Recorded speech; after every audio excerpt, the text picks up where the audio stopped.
Assalamualaikum warahmatullahi wabarakatuh. Alhamdulillahi rabbil alamin. Wassalatu wassalamu ala ashrafil anbiya'i wal mursalin wa ala alihi wa sahbihi ajma'in. Subhanaka la ilma lana illa ma 'allamtana innaka antal alimul hakim. Subhanaka la fahma lana illa ma fahamtana innaka antal jawadul karim. Wala hawla wala quwwata illa billahil aliyyil azim. Rabbi shrah li sadri wa yassir li amri wahlul 'uqdatam min lisani yafqahu qawli. Alhamdulillah. Marilah sama-sama kita memanjatkan kesyukuran kita kehadrat Allah Subhanahu wa taala dengan kurniaannya, dengan rahmatnya dan kasih sayangnya. Masih lagi kita diberi peluang oleh Allah Subhanahu wa taala untuk mentaati perintah-perintahnya dan meninggalkan segala larangannya. Mudah-mudahan segala ketaatan yang kita lakukan diganjari oleh Allah Subhanahu wa taala. Di dunia kita berjaya dan di akhirat juga kita akan kekal selamanya di dalam syurga Allah Subhanahu wa taala. Pada malam ini kita akan sambung lagi bacaan kitab Wasailul Wusul ila Syamailir Rasul. Masih lagi di bawah tajuk hadis-hadis yang menceritakan tentang pelbagai sifat-sifat Nabi sallallahu alaihi wasallam. Qala al-musannif rahimahullahu ta'ala wa nafa'ana bihi wa bi'ulumihi fid dharain amin. Wa kana sallallahu alaihi wasallam idza halafa qala walladhi nafsu Muhammadin biyadihi. Dan adalah baginda Rasulullah sallallahu alaihi wasallam apabila baginda bersumpah atas sesuatu perkara dan baginda ingin untuk menguatkan sumpah baginda, maka baginda menyebut walladhi nafsu Muhammadin biyadihi, demi zat yang jiwa Muhammad berada di dalam kekuasaannya. Orang-orang Arab mereka banyak menggunakan sumpah di dalam percakapan mereka, dan itu biasa. Kita dalam masyarakat Melayu ni kita jarang buat sumpah-sumpah ni. Budak-budak adalah dia kata saya cakap betul, sumpah. Setakat gitu je lah. Tapi di kalangan orang Arab mereka biasa nak menunjukkan benda tu betul, dia sumpah. Sumpah sungguh. Dan kadang-kadang dalam perkara-perkara yang perlu mereka sumpah yang tak boleh dilanggar, bukan sumpah biasa-biasa. Jadi antara lafaz yang baginda sallallahu alaihi wasallam gunakan ialah demi zat yang jiwa Muhammad berada di dalam kekuasaannya. Nabi sumpah gitu. Wa kana sallallahu alaihi wasallam aktsaru aymanihi la wa musarrifil qulubi. Dan adalah baginda sallallahu alaihi wasallam kebanyakan sumpah-sumpah baginda ialah baginda menyebut tidak, la, tidak, yakni menafikan apa-apa dakwaan ataupun kata-kata yang ada sebelum tu. Nabi kata tidak. Wa musarrifil qulub, demi zat yang mengubah hati-hati, yakni yang mengubah keadaan hati. Pun biasa Nabi sallallahu alaihi wasallam guna perkataan ini.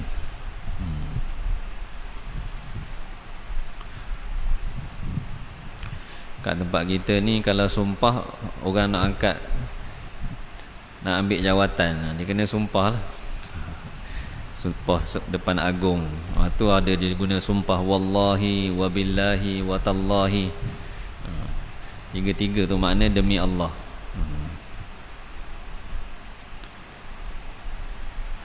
Wa kana sallallahu alaihi wasallam idza jatahada fil yamini qala la walladhi nafsu abil qasimi biyadihi.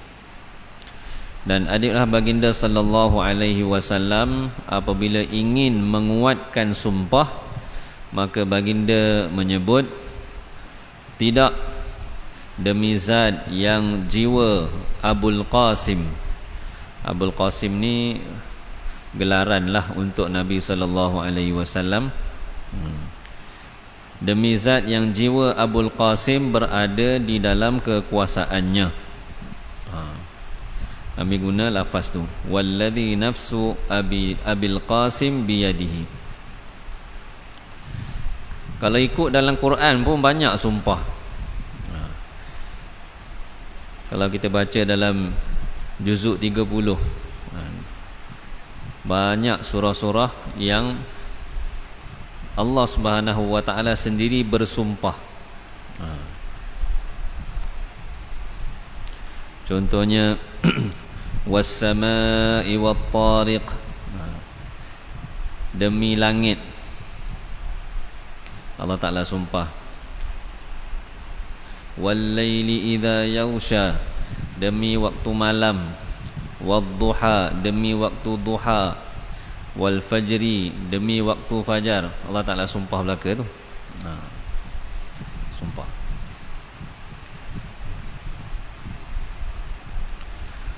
Wa kana sallallahu alaihi wasallam yahlifu la wa muqallibil qulub. Dan adalah baginda sallallahu alaihi wasallam biasa bersumpah, tidak, demi zat yang membolak-balikkan keadaan hati. Wa muqallibil qulub. Nabi sumpah.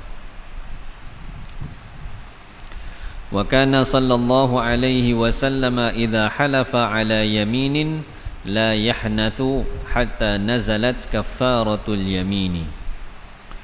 Dan adalah baginda sallallahu alaihi wasallam apabila bersumpah dengan sesuatu sumpah, maka baginda tidak melanggarnya. Baginda tidak membatalkan sumpah tu, sehinggalah turun ayat berkenaan dengan kafarah sumpah. Pada zaman permulaan Islam, sebelum turunnya ayat kafarah sumpah, maka sumpah tak boleh dilanggar. Kalau dah sumpah, kena ikut lah. Tapi selepas tu apabila turun ayat yang mengandungi keharusan untuk seseorang itu membatalkan sumpah dia, dilanggar sumpah. Kalau dalam Islam kita nak sumpah ni ada dia punya syarat-syarat dia nak sumpah tu. Ada benda-benda yang kalau kita sumpah tak jadi, sumpah tu tak jadi. Cukup syarat-syarat dia baru sumpah tu terpakai. Makna kata kalau satu orang melanggar sumpah itu, maka dia wajib membayar kafarah, denda disebabkan melanggar sumpah. Bahkan di dalam kitab-kitab fiqh sebut, sekiranya dalam melanggar sumpah itu lebih baik daripada bersumpah, maksudnya lebih baik daripada apa yang dia sumpah, maka sunat dia batalkan sumpah dia dan bayar denda, bayar kafarah tu. Dan Nabi SAW pun pernah buat begitu. Dalam satu hadis Nabi sebut, la ahlifu ala yaminin fa ara ghairaha khairan minha illa kaffartu an yamini thumma ataitu alladhi huwa khairun. Tidak aku bersumpah dengan sesuatu sumpah kemudian aku melihat selainnya, yakni selain sumpah itu lebih baik daripada sumpah, melainkan aku buat kafarah terhadap sumpah aku. Nabi kata. Kemudian aku datang kepada perkara yang lebih baik itu.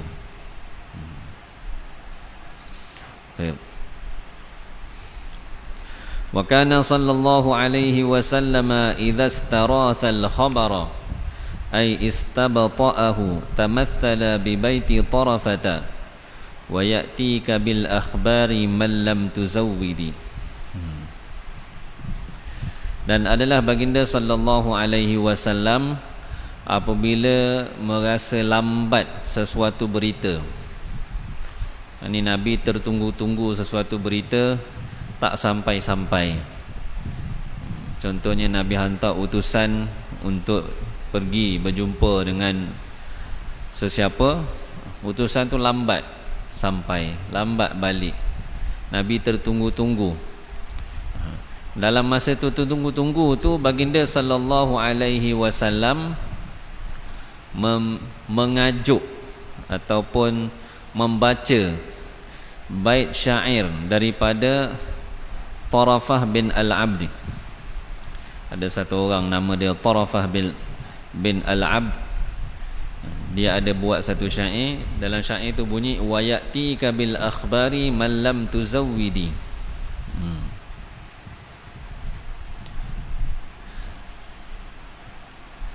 Membawa datang kepada kamu berita-berita oleh orang yang kamu tidak beri bekalan kepadanya.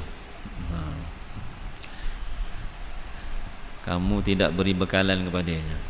Kita suruh orang buat sesuatu tapi kita tak beri upah, memang lambat. Jadi ada syair orang Arab sebut begitu. Nabi sambil-sambil tunggu lambat tu Nabi baca syair ni.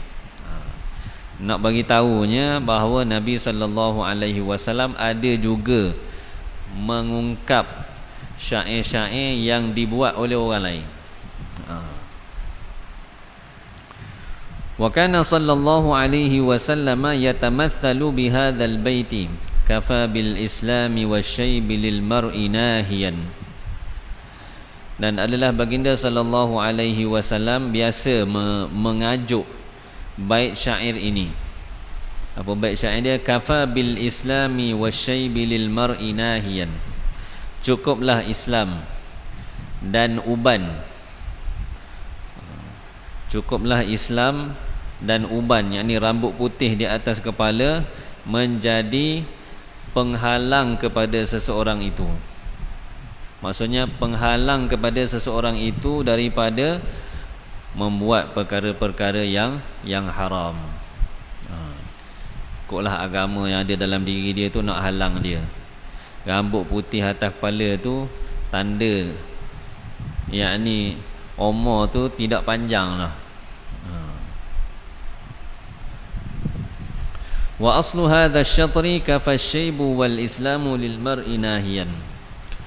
Asal perenggan ataupun rangkap syair ini ialah kafa asy-syaybu wal islamu lil mar'i nahiyan. Cukuplah uban dan Islam penghalang kepada seseorang itu. Nabi tukar sikit ayat dia. Walakinna an-nabiyya sallallahu alaihi wasallam tamathala bihi 'ala al-wajhi al-madhkuri. Dan akan tetapi Nabi sallallahu alaihi wasallam membaca syair itu dengan cara yang telah disebutkan tadi. Nabi tukar sedikit bacaan syair itu. Qala ta'ala, berfirman oleh Allah Ta'ala, wa ma 'allamnahu asy-syi'ra wa ma yanbaghilah. Dalam surah Yasin ada disebut, dan tidaklah kami mengajarkan akannya akan syair.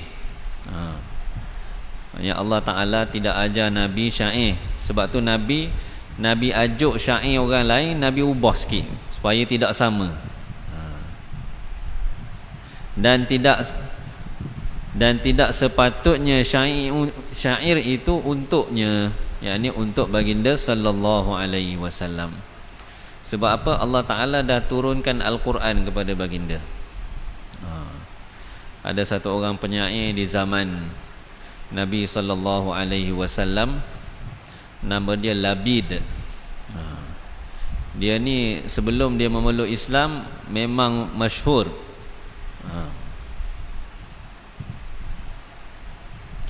Memang dia satu orang penyair yang masyhur. Dan ada syair dia yang dia buat semasa belum Islam, yang Nabi sallallahu alaihi wasallam bagi tahu kalimah yang paling tepat ialah kalimah yang disampaikan oleh syair Labid ni. Dalam syair itu disebut, ketahuilah semua benda selain Allah Subhanahu wa taala batil belaka.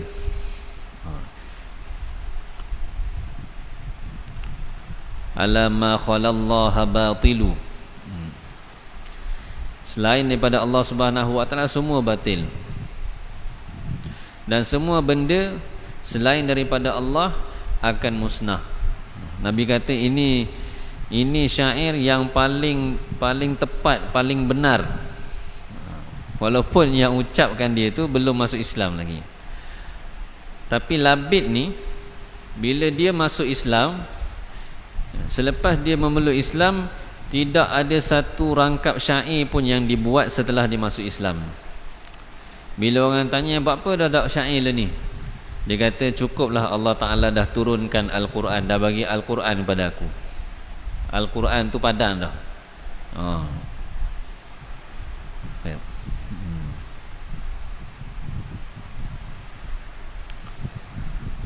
Wa kana sallallahu alaihi wasallam yuhibbu an yusafira yaumal khamis.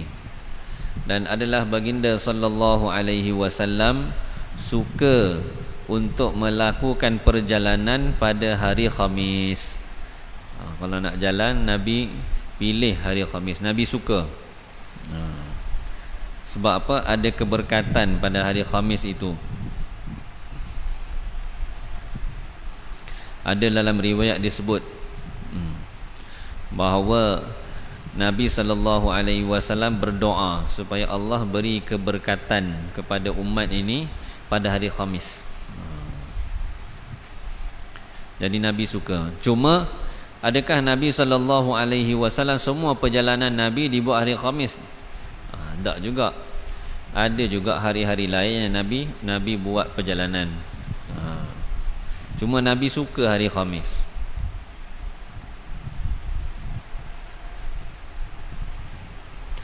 Wa kana sallallahu alaihi wasallam idza arada safaran aqra'a baina nisaihi fa ayyatuhunna kharaja sahmuha kharaja biha ma'ahu. Dan adalah baginda sallallahu alaihi wasallam apabila ingin melakukan perjalanan, maka baginda akan membuat undian di antara isteri-isteri baginda. Maka siapa sahaja di kalangan mereka yang keluar bahagiannya, maka baginda sallallahu alaihi wasallam akan membawanya bersama baginda. Nabi akan buat undi. Maknanya isteri mana yang akan ikut Nabi. Ini tanda adilnya Nabi sallallahu alaihi wasallam. Nabi tak tetap, mu kena pergi, awak kena pergi, tak. Nabi buat undian. Supaya setiap orang isteri baginda dapat bahagian yang sama. Adil lah. Sebab apa, suami ni kadang-kadang ialah walaupun ada 2, 3, tapi dia punya sayang tu tak sama. Benda duduk dalam hati. Nabi sallallahu alaihi wasallam pun sebut dalam hadis, berlaku adil ni boleh hak zahir je, tapi yang dalam hati ni ni benda kita tak boleh nak kontrol, tak boleh nak kawal. Jadi untuk nampakkan keadilan itulah Nabi sallallahu alaihi wasallam buat undian.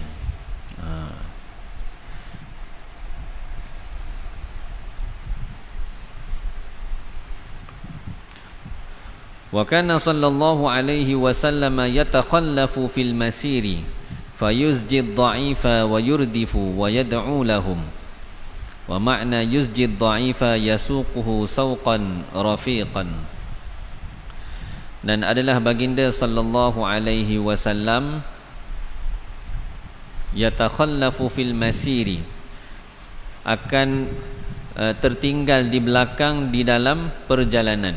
Maksudnya Nabi SAW kalau jalan bersama sahabat-sahabat dalam satu rombongan, Nabi akan duduk belakang. Nabi akan duduk belakang. Tujuan dia supaya Nabi SAW dapat mengiringi orang-orang yang lemah. Maksudnya dalam rombongan tu kadang-kadang ada orang yang sakit, ada orang yang tak kuat. Nabi akan tolong ni. Dan baginda sallallahu alaihi wasallam akan berdoa untuk mereka, mendoakan mereka. Ini sifat ketua yang ada pada Nabi sallallahu alaihi wasallam. Sebab tu dia ketua ni sebenarnya dia kena duduk belakang. Dia backup. Ini dalam perjalanan. Tapi kalau dalam perang, Nabi duduk depan. Nabi duduk depan. Wa kana sallallahu alaihi wasallam idza qadima min safarin bada'a bil masjidi fa shalla fihi rak'ataini thumma yuthanni bi Fatimata thumma ya'ti azwajahu. Dan adalah baginda sallallahu alaihi wasallam apabila pulang daripada sesuatu perjalanan, maka baginda sallallahu alaihi wasallam akan mula dengan masjid. Balik daripada satu perjalanan, Nabi akan singgah di masjid dulu. Masjid Nabi lah. Lalu baginda akan solat di dalamnya 2 rakaat. Nabi semayang dulu 2 rakaat. 2 rakaat ni ulama kata 2 rakaat sunat balik daripada safar, daripada perjalanan. Ambil keberkatan. Kemudian baginda sallallahu alaihi wasallam bertemu dengan Fatimah, yakni anak baginda sallallahu alaihi wasallam. Selepas sembahyang 2 rakaat, Nabi jumpa dengan Fatimah dulu. Kemudian baginda sallallahu alaihi wasallam akan mendatangi isteri-isterinya. Kemudian barulah pergi jumpa isteri-isteri baginda.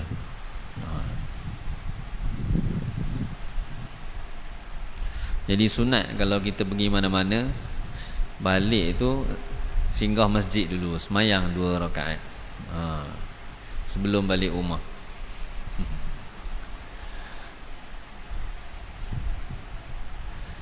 Kalau biasa dalam apa nama ni, orang dakwah ni, biasa kalau balik daripada keluar tu memang diberi pesanan, nanti balik singgah masjid dulu. Sebelum balik rumah, pergi ke masjid dulu, buat amal dulu di masjid, semayang, kemudian baru balik rumah. Itu antara amalan yang sunat yang Nabi sallallahu alaihi wasallam ajar kepada kita. Wa kana sallallahu alaihi wasallam la yatruqu ahlahu lailan. Dan adalah baginda sallallahu alaihi wasallam tidak akan masuk, yakni tidak akan pulang daripada perjalanan masuk menemui isterinya pada waktu malam. Yakni pada zaman dulu, apabila Nabi sallallahu alaihi wasallam pergi keluar bersama dengan rombongan-rombongan orang-orang Islam ke mana-mana tempat, tak tahu bila balik. Tak tahu bila balik. Jadi antara yang ulama sebut, kenapa Nabi sallallahu alaihi wasallam tidak, maksudnya kalau sampai pada waktu malam, Nabi tak pergi, tak balik rumah. Nabi tunggu dulu di masjid, supaya tidak berlaku apabila suami ni balik rumah, dia akan nampak perkara-perkara yang dia tak suka pada isteri dia. Bila suami tak ada, kadang-kadang ialah manusia, Kita pun kalau tak ada orang di rumah, habis hujan, habis rumah. Tak kemas rumah, jadi sepah. Kalau duduk seorang, ada orang jenis rajin tu tak apa lah. Kadang-kadang dia kumpul dulu, kumpul banyak tu baru dibersihkan sekaligus. Jadi tidak mahu dilihat perkara-perkara seperti itu, perkara-perkara yang suami ni tak suka pada isterinya. Jadi balik tengok isteri dalam keadaan tidak terurus. Jadi Nabi balik waktu siang. Kalau sampai malam, Nabi tak balik rumah, tapi balik waktu siang. Cuma untuk zaman sekarang ni, wallahu alam, sebab kita ni ada alat komunikasi, bagi tahu bila nak balik, bila sampai, update semua. Jadi pada saya lah, wallahu alam, hukum makruh tu tidaklah seperti dahulu. Anda kata kalau satu orang tu bagi tahu dia nak balik malam ni, maka orang rumah dia akan kemas, akan buat persiapan, sediakan apa yang patut, macam tu. Jadi dari segi makruhnya tu tak berlaku lah, melainkan balik ngejut. Balik ngejut tu mungkin lah. Dari segi hukumnya, dari segi fiqahnya makruh hukum dia, kalau kita waktu malam. Wa kana sallallahu alaihi wasallam yuhibbu an yakhruja idza ghaza yaumal khamis. Dan adalah baginda sallallahu alaihi wasallam suka untuk keluar apabila baginda hendak pergi berperang pada hari Khamis. Nabi suka keluar pada hari Khamis kalau nak pergi perang.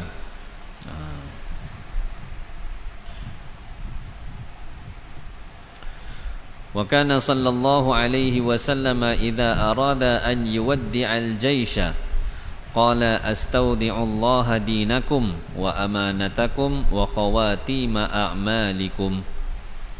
Dan adalah baginda sallallahu alaihi wasallam apabila baginda hendak mengucapkan selamat tinggal kepada pasukan perang, yakni pasukan yang Nabi sallallahu alaihi wasallam hantar sebelum mereka ni bergerak pergi, Nabi akan ucap selamat tinggal.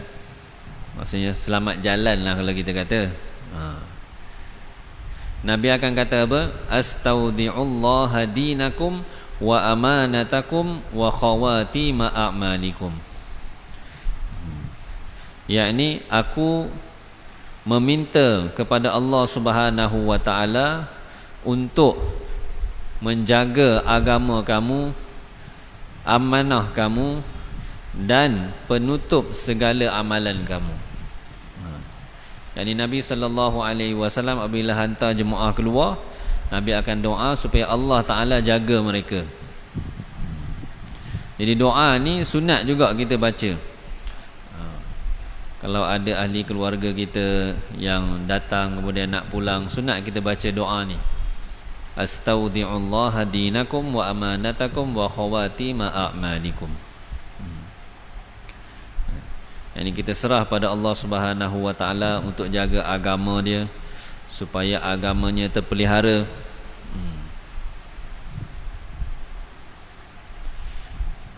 Jaga amanah terpelihara ni macam mana? Kalau zaman dulu apabila nak hantar jemaah yang keluar, yang Nabi hantar pergi ke suatu tempat, perjalanan dia bukan mudah-mudah, perjalanan yang susah. Jadi dalam perjalanan yang susah ni, dia boleh menjadi sebab amalan-amalan yang biasa para sahabat buat semasa berada di Madinah bersama Nabi tu, amalan tu tak dapat dibuat ataupun ditinggalkan disebabkan payah ni waktu safar tu.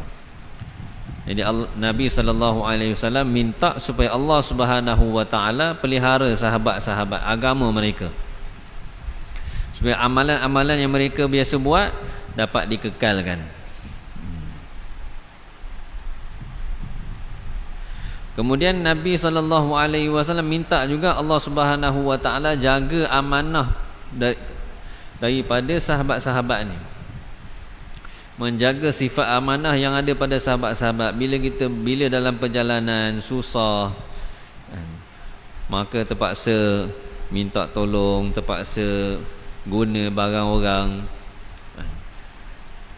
Jadi Nabi SAW doa supaya mereka itu ambil ke, beri ke pergaulan mereka ni dengan amanah. Tidaklah mereka itu melakukan khianat terhadap sahabat-sahabat yang lain. Kemudian Nabi SAW juga mendoakan supaya Allah Ta'ala memelihara, menjaga khawatima a'malikum, yakni amalan-amalan para sahabat yang dihantar oleh Nabi SAW terpelihara, menyebabkan mereka itu mendapat balasan yang baik di sisi Allah Subhanahu wa Ta'ala. Wa kana sallallahu alaihi wasallam idza ba'atha sariyatan aw jaishan ba'athahum min awwalin nahari. Dan adalah baginda sallallahu alaihi wasallam apabila mengutus satu rombongan perang dengan kadar 100 hingga 500 orang, ataupun rombongan perang dengan kadar 800 hingga 4000 orang, maka baginda sallallahu alaihi wasallam akan hantar mereka pada permulaan siang. Mereka akan mula bergerak pada permulaan siang. Wa kana sallallahu alaihi wasallam idza ba'atha amiran qala aqsiril khutbata wa aqillal kalama fa inna minal bayani la sihran. Dan adalah baginda sallallahu alaihi wasallam apabila menghantar seseorang menjadi ketua kepada pasukan tentera, maka baginda sallallahu alaihi wasallam berpesan kepada amir tu, kepada ketua tu, Nabi kata apa? Aqsiril khutbata, pendekkanlah khutbah. Khutbah di sini bukan maksud khutbah Jumaat tu. Khutbah di sini maksudnya muqaddimah, percakapan. Bila satu orang ketua nak bercakap depan orang-orang bawahan dia, dia akan mula dengan muqaddimah. Nabi kata muqaddimah tu pendek kan, jangan panjang sangat. Wa aqillal kalama, dan minimalkanlah bercakap. Maksudnya kalau bercakap pun jangan panjang juga. Cakap pendek je cukup. Sebab apa? Fa inna minal bayani lasihran, kerana sesungguhnya ada sihir di dalam di dalam percakapan ni. Percakapan ni tak perlu panjang-panjang, sebab dalam percakapan tu dia ada sihir, dia ada sesuatu yang boleh menarik perhatian orang yang mendengar, menyebabkan hati tu jadi tertarik. Kalau orang yang jenis memang dia pandai, dia cakap sikit je, semua orang yang depan dia tu semangat berkobar-kobar. Tak perlu cakap panjang-panjang. Sebab apa? Kalau cakap panjang, dia akan menyebabkan jadi bosan. Panjang bila nak habis. Nabi suruh pendekkan cakap. Sebab apa? Di dalam percakapan itu sendiri telah ada satu sihir yang boleh menyebabkan hati-hati manusia tertarik sehingga mereka ini dapat buat kerja dengan baik. Wa kana sallallahu alaihi wasallam idza arada ghazwatan warra bighairiha, dan adalah baginda sallallahu alaihi wasallam apabila ingin pergi berperang, maka baginda sallallahu alaihi wasallam akan sembunyikan tempat ataupun destinasi perang yang baginda akan pergi itu dengan sebut tempat lain. Ini antara adat Nabi sallallahu alaihi wasallam. Bila nak pergi perang ke satu tempat, Nabi tak bagi tahu nak pergi tempat tu, Nabi khabar tempat lain. Tujuan dia apa? Tujuan dia supaya musuh tak dapat tahu, supaya musuh ni tak boleh tahu tempat sebenar Nabi nak pergi mana sebenarnya ni. Nabi akan sembunyikan. Sebab di kalangan orang-orang yang ada bersama Nabi sallallahu alaihi wasallam, ada orang yang betul-betul Islam, betul-betul beriman, dan ada juga orang munafik. Orang munafik ni masalah. Bila beritahu, dia pun khabar pula ke orang lain, sehingga menyebabkan musuh pun dapat buat persiapan. Nabi SAW suka untuk serang musuh. Dipanggil serang tu, serang secara mengejut, tak sedia. Jadi cepat orang Islam boleh mendapat kemenangan. Wa kana sallallahu alaihi wasallam yu'jibuhu an yalqal aduwa 'inda zawali syamsi. Dan adalah baginda sallallahu alaihi wasallam suka untuk bertemu dengan musuh ketika gelincir matahari. Nabi suka kalau nak mula perang tu pada waktu gelincir matahari.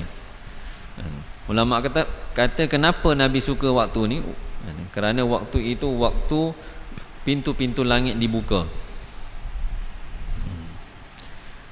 Pintu-pintu langit dibuka. Jadi Nabi SAW mengambil peluang untuk bertemu dengan musuh pada waktu itu. Mudah-mudahan Allah Subhanahu wa taala turunkan bantuan Allah Subhanahu wa taala kepada orang-orang Islam. Wa kana sallallahu alaihi wasallam yakrahu raf'a as-sauti 'inda al-qitali. Dan adalah baginda sallallahu alaihi wasallam tidak suka mengangkat suara ketika berperang. Maksud mengangkat suara ni, dia mengangkat suara untuk ceritakan kehebatan dia, untuk berbangga-bangga. Yang ni Nabi tak suka. Ataupun tak ada apa-apa, panggil sama sendiri, ataupun buat bising. Yang ni Nabi tak suka masa perang. Sebab apa? Nabi SAW suka pada waktu perang ni orang Islam senyap. Sebab apa? Bila senyap ni orang tak boleh nak agak kita ni. Dia akan menimbulkan rasa haibah, kegerunan kepada musuh.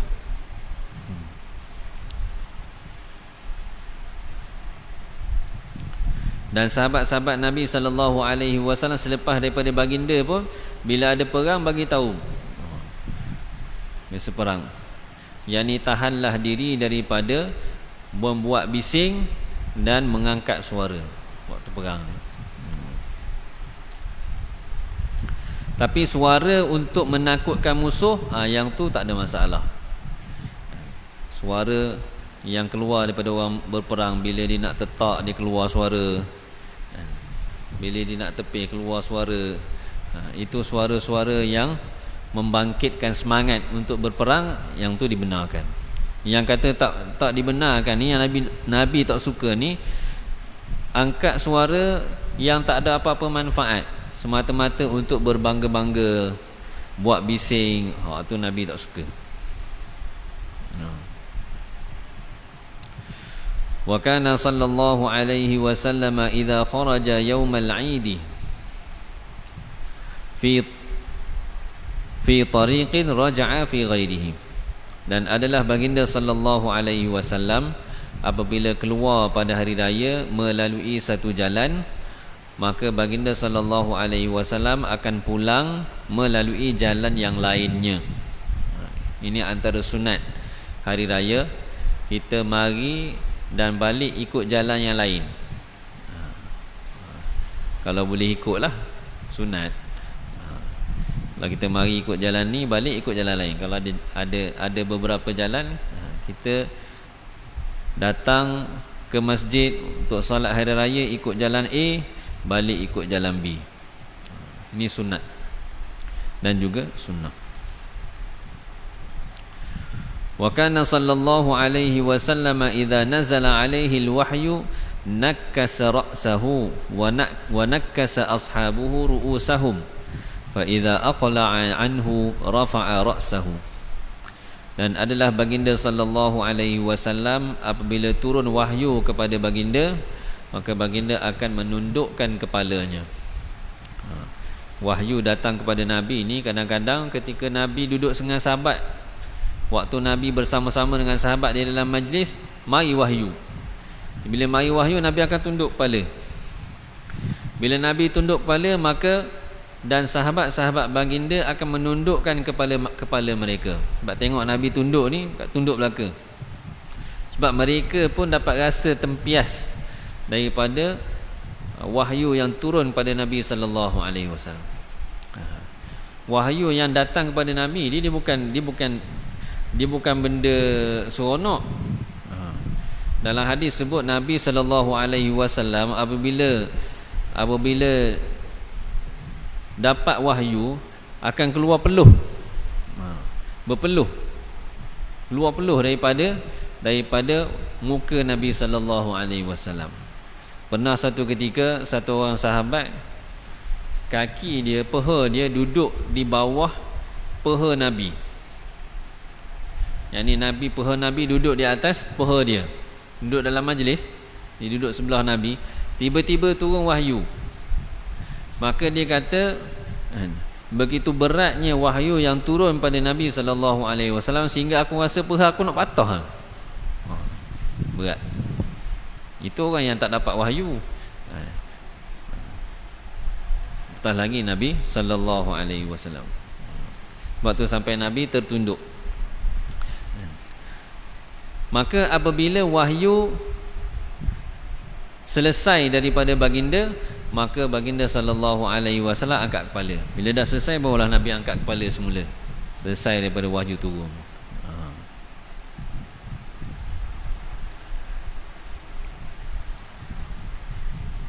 Masuk waktu dah. Masuk waktu. Ada sikit lagi. Wallahu a'lam. Semoga Allah Subhanahu wa taala memurniakan kepada saya dan kita semua dengan apa yang dibacakan pada malam ini berkenaan dengan sifat-sifat Nabi sallallahu alaihi wasallam dalam banyak keadaan dapat kita jadikan pedoman untuk diri kita, untuk kita amalkan, dan kita niat juga untuk disampaikan kepada sahabat-sahabat kita yang lain insya-Allah. Subhanakallahumma wa bihamdika asyhadu an la ilaha illa anta astaghfiruka wa atubu ilaik. Subhana rabbika rabbil izzati amma yasifun wa salamun alal mursalin. Alhamdulillah.